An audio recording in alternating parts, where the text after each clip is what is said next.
And a jolly good morning to you from an extremely damp and miserable rye house here in Hertfordshire for part 6 of my River Lea walk, all the way from its source in Luton, or Leagrave in Luton, to the River Thames. I'm anticipating approximately 9 episodes by the time I get to London. That, however, might change slightly. And if you were with me for episode 5, which was, I think, a good 6 weeks since I was able to do that, it was a very hot, sunny, beautiful day. And just 6 weeks later, as we get into autumn, it's towards the end of October now, and the first date I've been able to get back out on this walk, and the weather has changed somewhat, so I shall see how we carry on today. I'm wondering what we'll see along the canal on such a dismal day. I imagine all the folks that live and work along the canal will be staying truly indoors inside their boats and houses alongside the Lee navigation, which is where I'm walking now. The weather is due to improve as I go along, so hopefully it won't continue quite as wet and soggy as this. But as you can see, as you'll have seen already on previous episodes, there's a good canal path, really. It's the Lee navigation really is in effect a canal, and the towpath alongside, which is very popular with joggers, walkers and so on these days, is pretty good, although plenty of puddles on it this morning. And as you'll see, as autumn has kicked in, lots of leaves falling off the trees. So let's head off. Today's walk, incidentally, is going to be to the Lee Valley Showgrounds near Waltham Cross, Waltham Abbey area. It's round about 6 to 7 miles, dependent on how much I deviate off the walk along the way. And he's okay, he's happy. And yeah, I mean, 6 weeks ago, after walking the previous section on part 5, I popped in there for a very, very enjoyable cold drink. Really, I need a hot one today. Anyway, let's carry on. Here comes a boat in the other direction. I'll get some footage out when they get a little bit closer. But this is a busy waterway, and a lot of leisure boats too, or old working boats that are now leisure boats, ply their way up and down here, even on soggy old days like this. So first of all, where are we? So if you've just jumped into this series of videos at episode 6, but you want to watch them all in order, then I'll suggest you stop watching now and head back to number 1. It'll already be out there somewhere. If you click subscribe and then go to the channel, you'll soon find it. I'll issue them in order once they're all complete, and you will see me get as far as here, or just back there a little bit, in episode 5. Now, Rye House near Hoddesdon, Hertfordshire, on the southern end now of the county of Hertfordshire. We joined Hertfordshire somewhere between Luton and Harpenden in episode 2, and I've been in Hertfordshire ever since. Gone through the towns of Ware, Hertford, Hatfield, at least very close to them, and we're going down to Waltham Cross, Waltham Abbey area today. And yeah, the rain doesn't seem to be easing slightly, which is good because I was already quite wet there. Getting closer to London now, of course. I think we're probably somewhere in the range of 20 miles perhaps, probably less than 20 as the crow flies, probably somewhere between 20 and 25 miles, winding our way along the river and navigation as we make our way to the River Thames. So yeah, proceeding nicely. Some interesting boats along here actually. These traditional old long boats there. Now that is that like a service vessel for oil rigs, something like that? Maybe Shaft Harding. Does that ring any bells with anybody? We all like a bit of alchemy in our lives.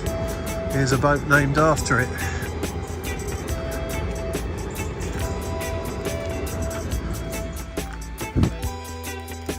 Of course, as we get, we've been through some quite rural parts of Hertfordshire to get here. Starting off in the Bedfordshire, of course, at Luton, which certainly isn't rural. And then after doing a very rural walk through the countryside, through the Brocket Estate, or around the Brocket Estate really I should say. And as we get closer and closer to London itself, once we go underneath the M25, you'll notice a huge increase in the density of population and businesses and so on. But one thing that remains all the way, although the River Lea has now really turned into a navigation, which is really what you would call a controlled river, somewhere between a slow-moving river and a canal really.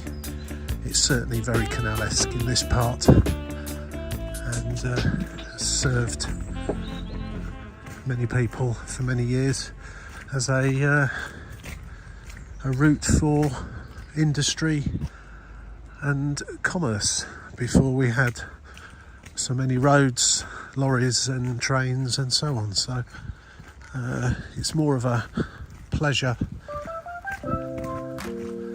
facility now. You can't beat a canal.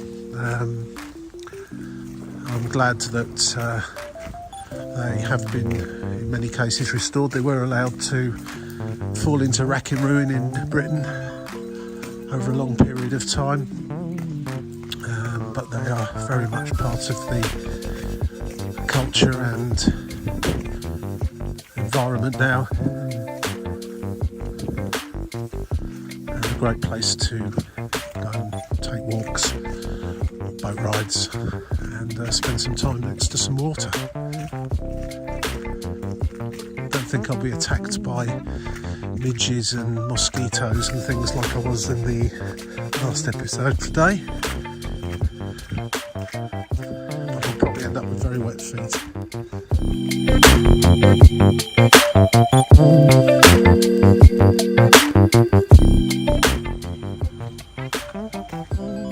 So there's a weir just over there and a lock just ahead of me, and carrying on the River Lea navigation.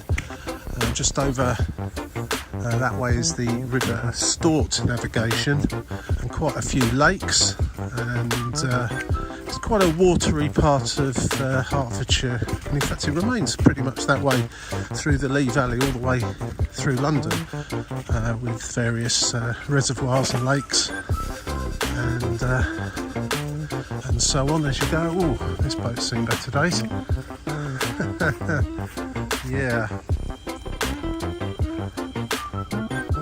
I think that'll take a bit of work before it's canal worthy again.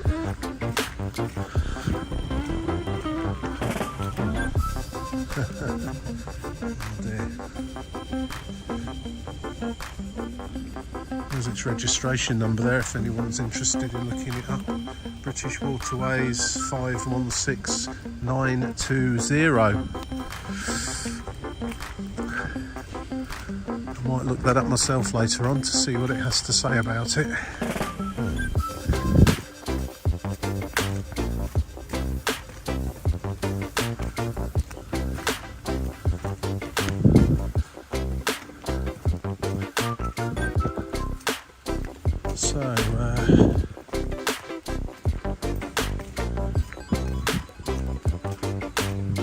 Falls Weir, Lock 5. I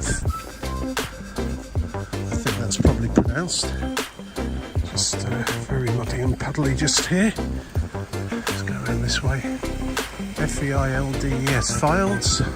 Ratties Lane, EN11 is the postcode for here. River Lea navigation. Falls Weir, Lock 5. And looks to me like it's neither up nor down actually there.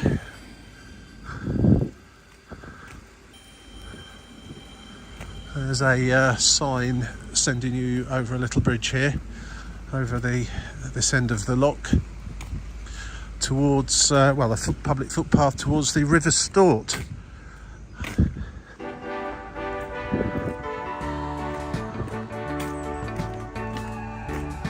And the Lee Valley Walk, which is what I'm going to be sticking to, is of course along this way.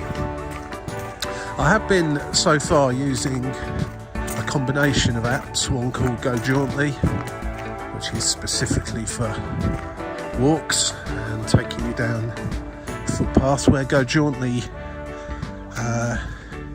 wasn't quite suitable in some places. I've been using Google Maps, but of course anyone that goes walking with Google Maps knows it does very often send you walking down busy main roads, as you'll see in I think episode, I can't remember now, 3 or 4. I ended up, without having to do about a 5-mile detour, a walk along a very busy main road, which was very unpleasant, I have to say. And I was nowhere near the river either, which anyway, it just goes to show how things, how the river just winds its way through sometimes private land that you can't walk on, and areas where it is perfectly accessible to the public.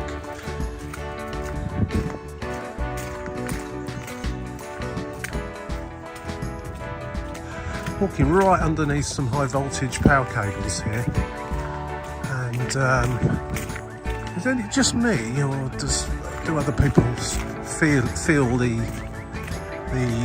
kind of magnetic field from it, or something that kind of makes my head slightly fizzy when it's such high voltages above like that? Maybe it's just my imagination, but it's very peaceful and tranquil down here by the water. You just get to one side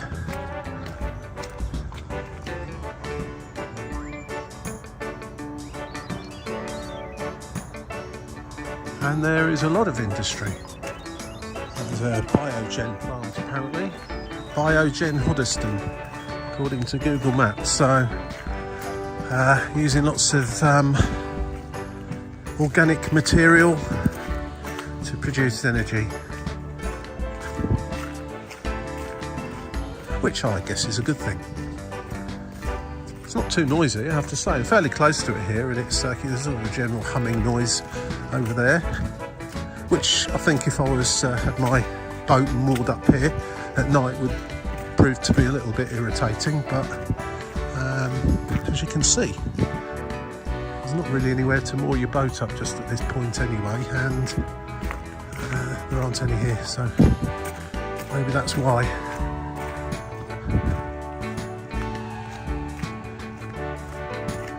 Certainly, I don't know if I mentioned this, but on top of the 9 or so individual videos of this walk, I will, just for fun really, combine all 3 with just a bit of music playing, and speeded up obviously, of the entire walk from Leagrave to the River Thames, and I don't know how long that will last.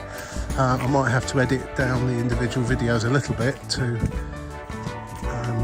shorten that, but yeah, that's going to be a fun exercise when I get around to doing it, so look out for that one too. I just made it over a little bridge, and then there's this kind of inlet here away from the navigation. That is the Rye House Power Station dock, and I have to say that's one of the loveliest power station docks I think I've ever seen, apart from the bicycle wheel that's just floating in there.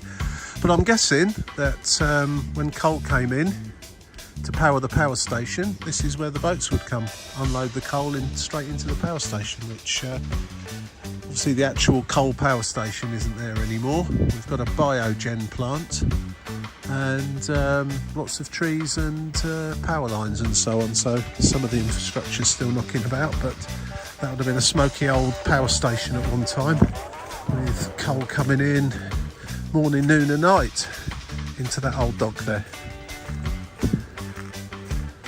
Looks quite attractive now actually as a little inlet.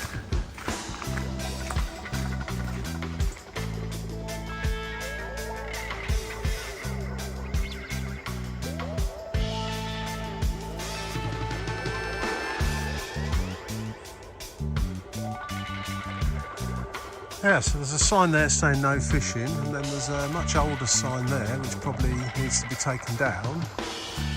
Members and day ticket holders only. That's obviously for fishing. Day tickets from bailiff on this bank, on the bank. So there's a slightly contradictory signs there. One saying you can't fish at all, the other saying you need a ticket if you're going to fish here. So I presume the newer sign is the one.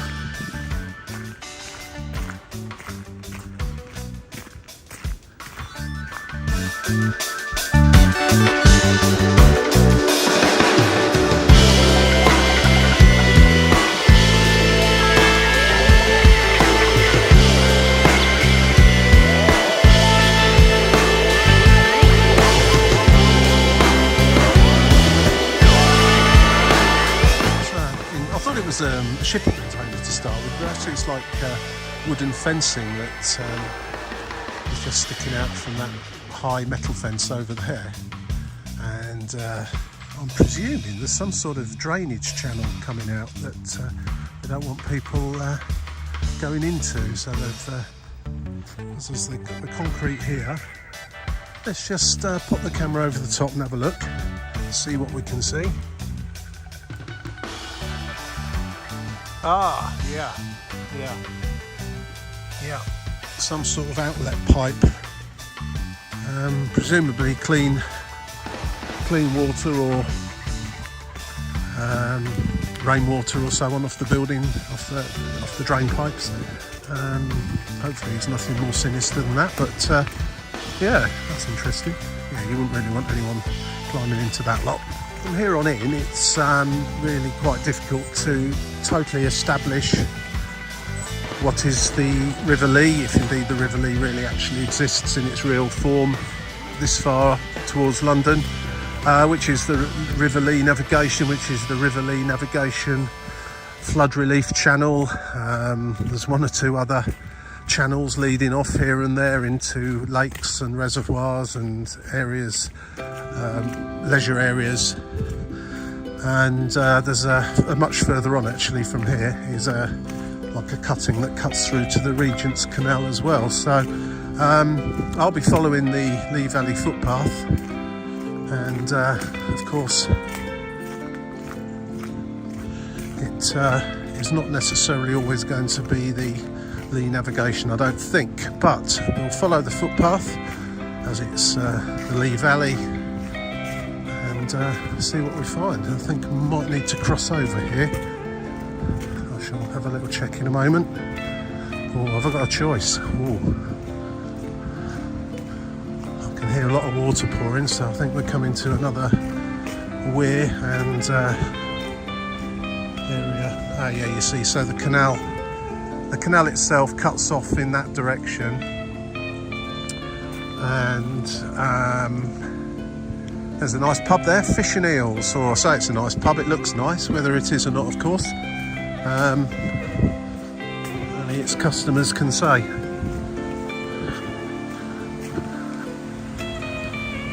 Right, need to make a decision now. Where this is all called, and just looking at the map, this looks to be the direction to head across here. Now The downside, of course, of coming in mid to late autumn on a rainy day is that there's not really many other people around, because it's usually quite handy to kind of just stop and have a chat with people, and they'll say, oh no, take that route, take this route, no, you don't want to go that way, that's the quickest way, but that way's nicer, and things like that. A bit of local knowledge is always useful to pick up. Of course, there isn't anyone hardly about today, which is also nice, but for information purposes. It's an interesting little area, this. The water management engineering here is quite interesting. Those ducks, I think I've probably got a bag of bread for them. Sorry guys. Right, so crossing over to the other side now.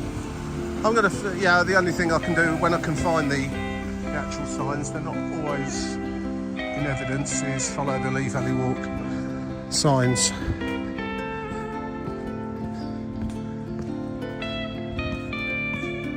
So, kind of do a big curve now, looking at the map towards Broxbourne,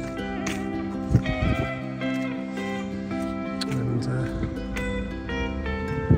probably about halfway through this particular walk now. To the Lee Valley Showgrounds, I think they're called, which I shall call it a day for today. Hoping to get back in about a week's time to do episode 7, and then in a few weeks' time 8 and 9, and finish up by the River Thames. Nice boats along here. Bilko, Sergeant Bilko. Who remembers Sergeant Bilko? Cairngorm. There's a bit of smoke coming out of the chimney on that one there, so somebody's in there heating up. It's quite a chilly day actually, so I guess it's needed. Nice wood smell. Just over to the left of me, which I guess are relief reservoirs for excess water, which have been converted into nice public spaces. It just says North, Central and South Lagoon. Doesn't really elaborate more than that, but they're just over there through the trees. Probably see them in a moment actually. Oh yeah.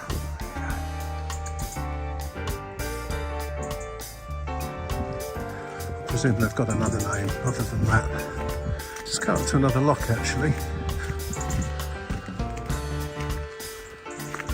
Thought the canal was beginning to be above the level of the surrounding land. It's certainly well above the level of the lagoon there, or the lake.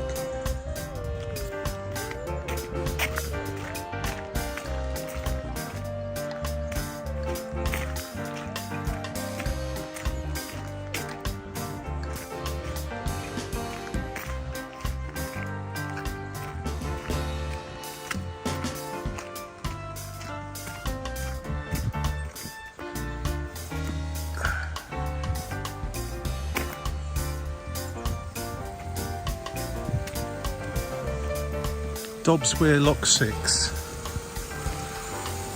Again, I think it's left halfway up, halfway down.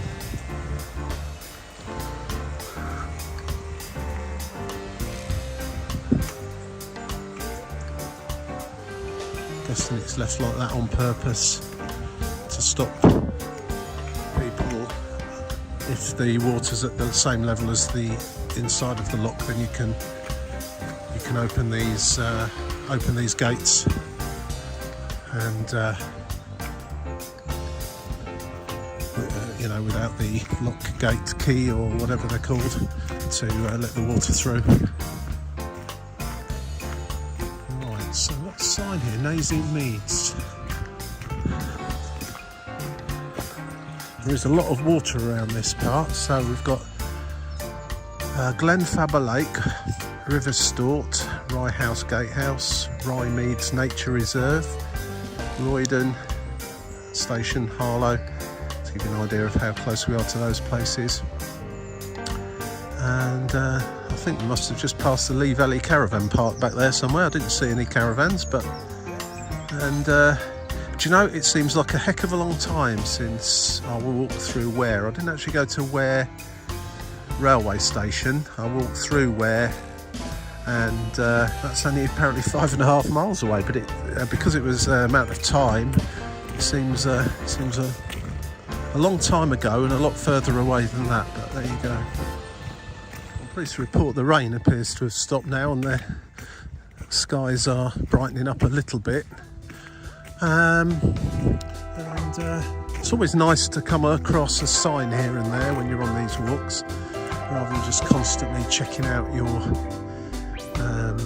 Google Maps or whichever. There's a nice little handmade sign there, Windsurf School, which I presume is in one of those lagoons over there. They're pretty big, so I guess the wind does blow rather nicely across it. And a sign here, welcome to the Lee Valley. You are here.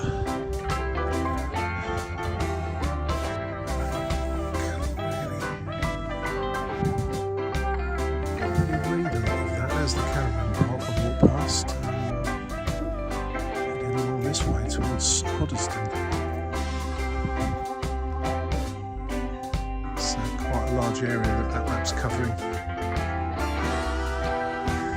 With a list of various places that are in here, in this general area, and some of the wildlife that you'll be able to see while here, mostly birds, of course.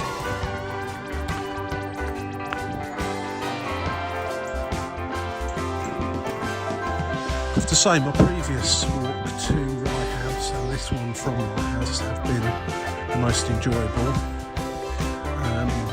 mostly because I've been able to stay by the river or the navigation for its entirety, whereas further back in the early editions, if you go back and look at those, or you've already looked at them, you'll remember that in places it's more or less impossible to walk next to the river, and in some places it's completely impossible because it's either across private land or it's gone underground, like it has in Luton, parts of Luton.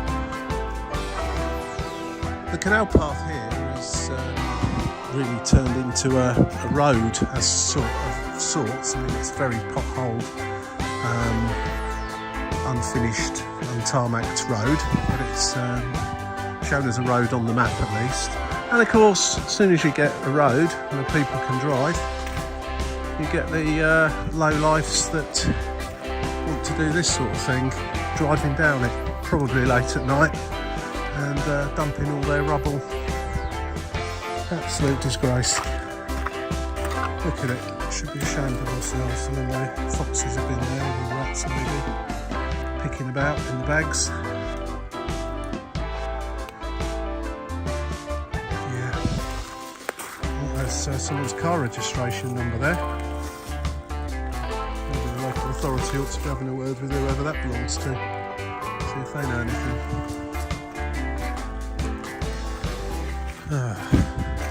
Do you know, this walk was going great until I see that. It really is. I find it quite soul destroying actually when people have just deliberately driven down this bumpy old track next to a canal and just dumped all this crap basically in the hedge. Look at it all in there. Absolutely shocking.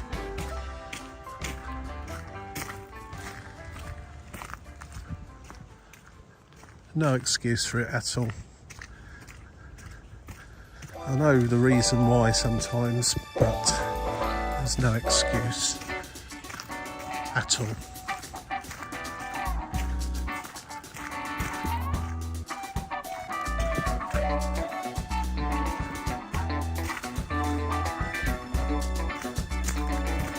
at it, more of it. There we go again. Just turn up, chuck your stuff into a hedge and drive off. Well done. As I've said on previous videos on numerous occasions, if the people that do this sort of thing are watching this video, which I highly doubt. People that do that kind of thing spend time watching videos about walks in the countryside. But if you are, or you know someone that does it, tell them I think they're a beep, beep, beep, beep, beep, beep, beep. Cannot say the words, obviously, on here. Now I've got to navigate this massive puddle. This road really does need a bit of work doing on it, because it's there has been quite a bit of rain recently, but it's really quite in poor repair. It's not so bad that the fly tippers can't get down here though. Shocking. Rant over till I find the next lot, of course.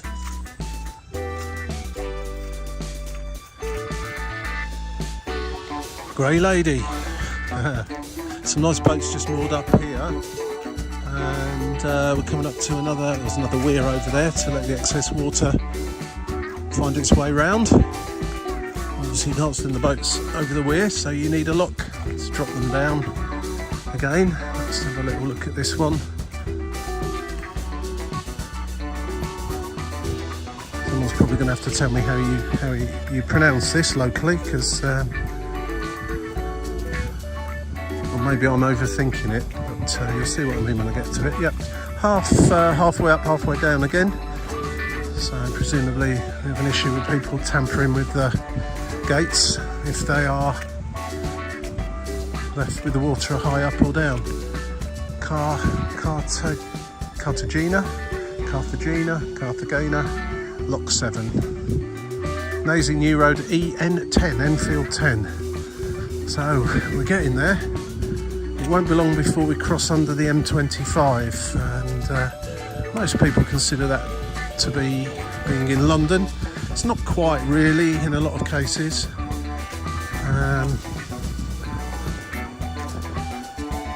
Certainly definitely still in Hertfordshire now, and there seems to be a little mini marina here as well.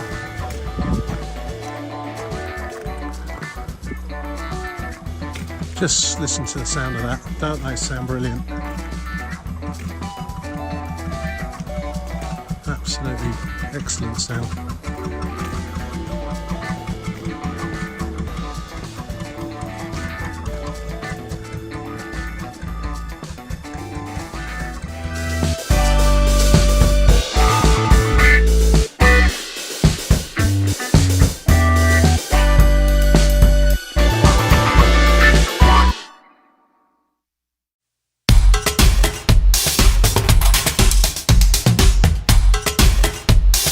So if you do come on this walk along this particular section, there are a couple of pubs along the way to stop at for a bit of refreshment. That one's called the Crown, and we've crossed over the towpath on the other side again now.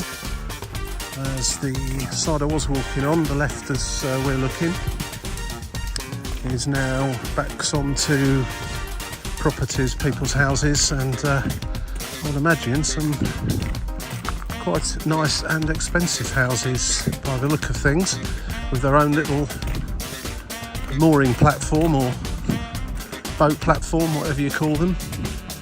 I mean, how fantastic's that? That's great, isn't it? See those houses there? They've got the gardens, and then they walk out and they've built little platforms just on the canal side of their boundary, their walls, whatever, where they can come and sit. Oh, I'd love that. I would absolutely love that. Beautiful.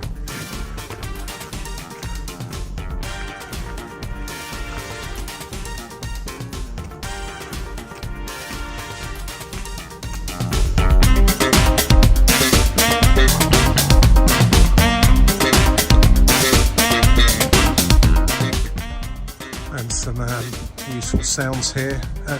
Useful sounds, useful signs telling you what you can see in Silvermead over there, including some water bowls. I think the lady in the boat earlier on was part of the Broxbourne Rowing Club, very keen out on a Tuesday morning in the rain or drizzle now.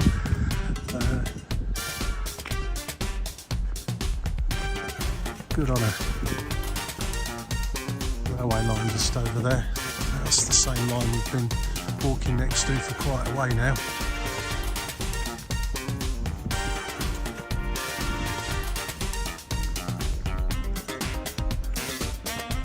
Well, that's about the third or fourth of those I've seen now. And just talking to the chap in the grey boat there, he seems to think that's a less expensive way of being able to live on the river, repurposing kind of, I'm pretty sure they're oil rig lifeboats. They're completely concealed, completely sealed units that obviously out in the North Sea, you don't want any water coming in at all. More like a big ball floating in the water in some ways. So yeah, that's interesting. I don't know if anyone else has heard of that before, but I suppose as oil rigs get closed down, the lifeboats become surplus to requirement, and you can buy one. You can pretty much buy anything these days if you know where to look. And yeah, so it's about the third or fourth during this walk of various types.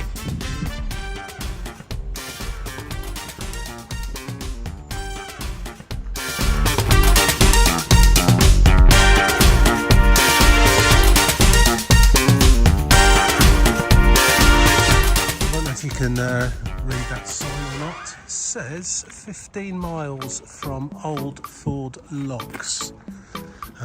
Which I understand is where the Hackney Cut begins. So still a little way to get to that River Thames, because that's still a little way it's in itself from the Thames. So I'm thinking we're probably still heading towards about 18 miles, I would think, from in total from here to the tidal River Thames. So yeah, 15 miles, so that's going to be in another couple of episodes.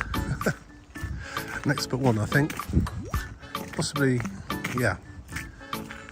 It's certainly nice out here. There's a bit of a hum of the motorway going on in the background.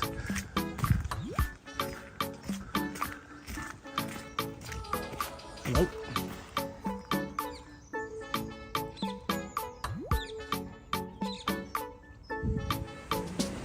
So another bit of canal or navigation engineering, water going off down a bit of a weir there onto the Stansted Relief Channel, or whatever it's called, relief navigation, something like that.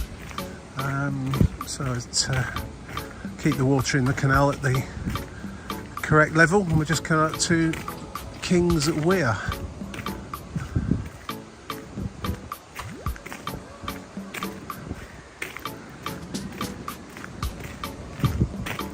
And it's suggesting small boats keep back, presumably so they don't get sucked underneath the barrier there and over the weir, because that would be a rather unfortunate thing to happen.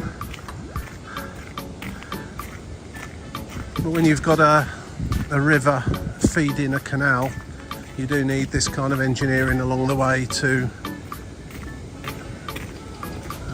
stabilise the water level, particularly when there's been lots of rain.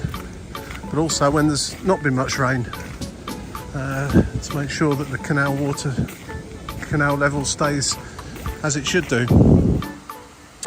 And if it was had been a very prolonged dry period, there'll be little or no water going down the weir there. It would all remain within the canal. It's all very clever stuff, based on gravity, of course. People on the top of a bridge there, I don't know what they're doing, meeting up for a ramble, I would hazard a guess at. It's about that sort of time you would meet for a ramble, and that kind of place too. Oh yeah, definitely, there's a few of the walking sticks there as well. I have a feeling the canal will be dropping down by means of a lock fairly soon, because the land each side, Holyfield Lake I think it's called, just over there, and the Lee Pond or something, over there through the trees are well below the water level of the canal now, so the canal needs to drop down. It's a great habitat actually, considering how close we are getting to the outskirts of London itself. It really is, and it's pretty well protected from here on in through to quite deep into London actually.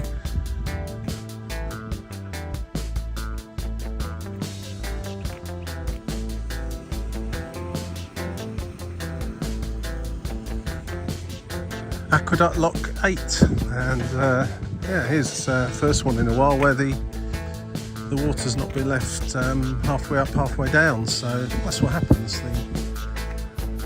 The gates open at the level that is the same as the canal. Not really a big problem, I don't think, other than people messing about with it. If the water's halfway between the two, you can't move them. Quite a big drop here actually. I noticed the land on each side of the canal was quite a lot lower for a while.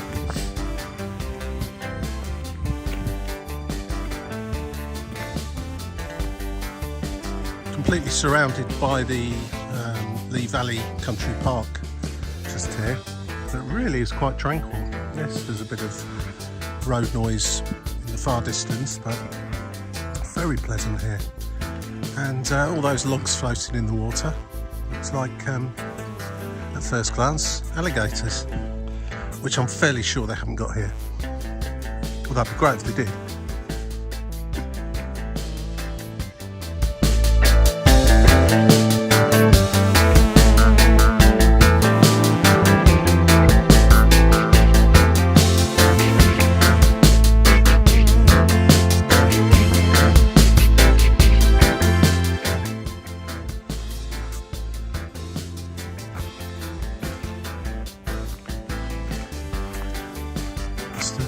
Decided to not repair this bridge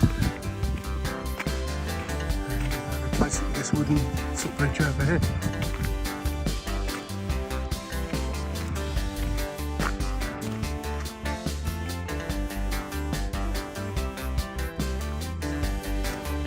Now here's the thing.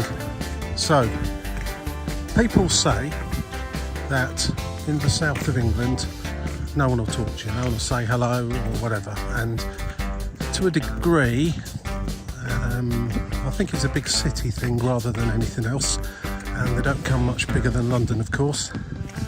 Heads down, don't make eye contact, all the rest of it.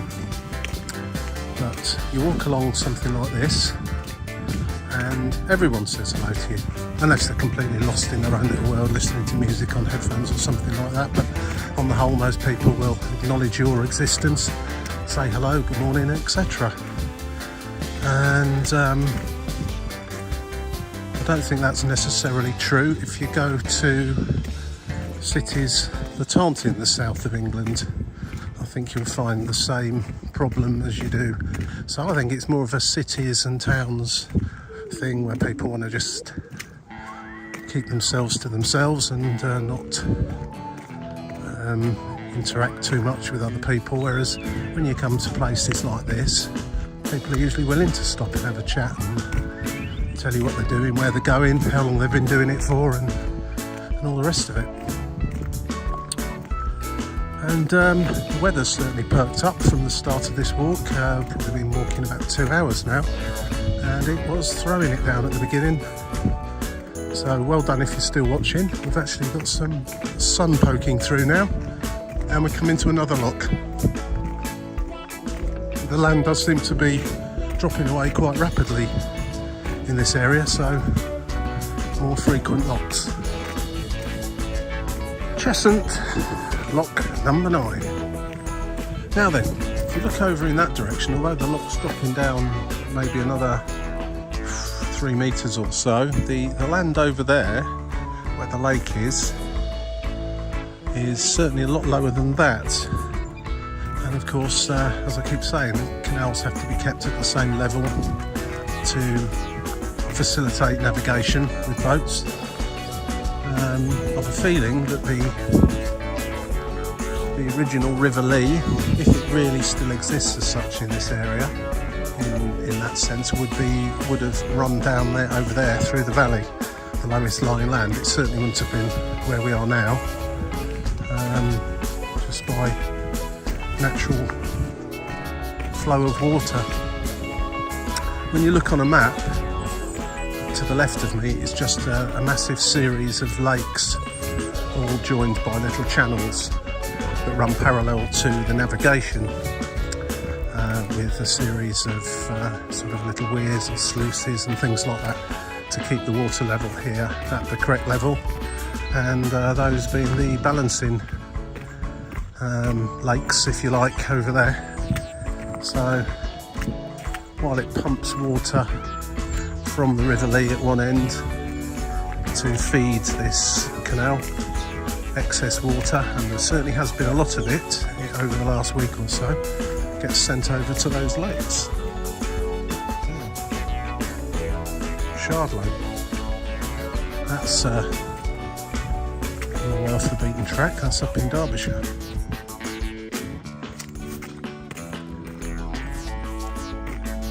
I think.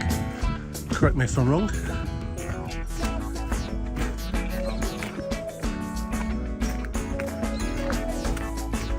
Fascinating piece of nature around here, and see, we've got here the North Neck Pit Orchid Area. Please stay on the boardwalk. Well, I'm not going to go walking around it just now, but presumably at certain times of year you can look at orchids. Just going to go inside a little bit and have a look. North Neck Pit though, you get the feeling a better name could have been thought of. I'm not sure if I'm going to see any orchids in the middle of October.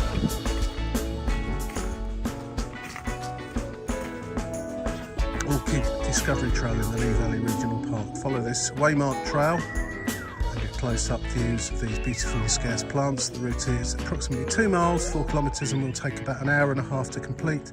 The orchids are only in flower from late May until July, so yeah, I've missed that by half a year.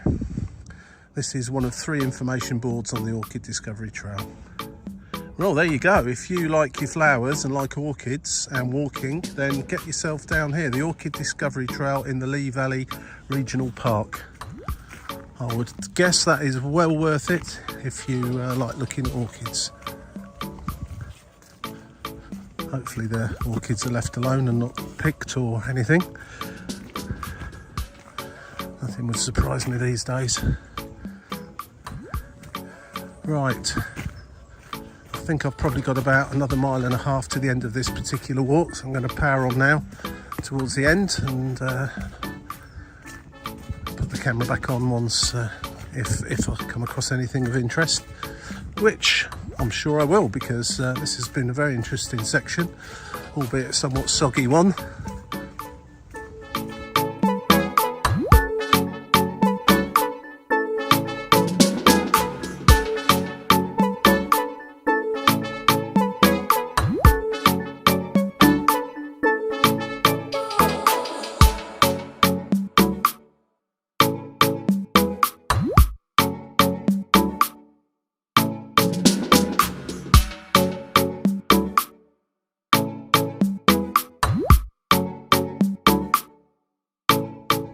Another of those lifeboats.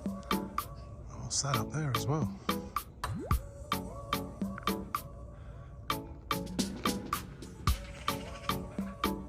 Finally a bit of activity. Just come up to another lock here. There's actually a boat in there. Not sure if they're going up or down. We should go and have a look.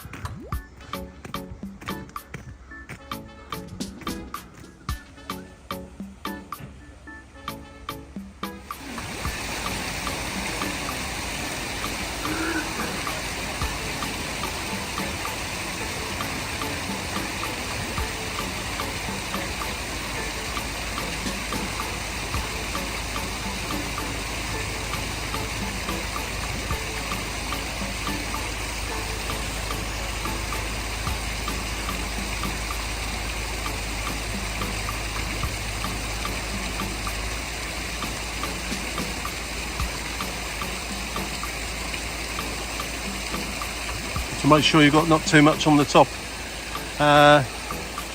of your boat there, otherwise you'll be hitting the footbridge at that end. Just making it. The little Christmas tree there is just going to just rub on the underside of the footbridge. And now she's going to jump off and close the gate unless there's someone waiting to come in the other direction, which doesn't look like there is. That's Waltham Common Lock number 10. Finally the sun comes out properly. It's turned into quite a nice day compared with the almost torrential rain I started off in. Anyway, getting towards the end of this section of the walk, and is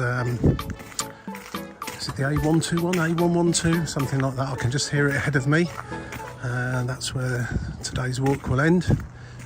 And that's also the intersection, or where the lee navigation here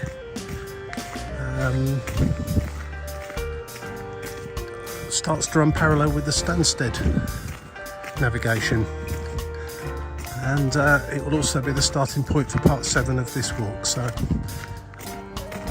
it's been a very interesting day, seen some fantastic things, and hopefully as we head on further in towards London in the next few episodes, we'll see some other great stuff as well.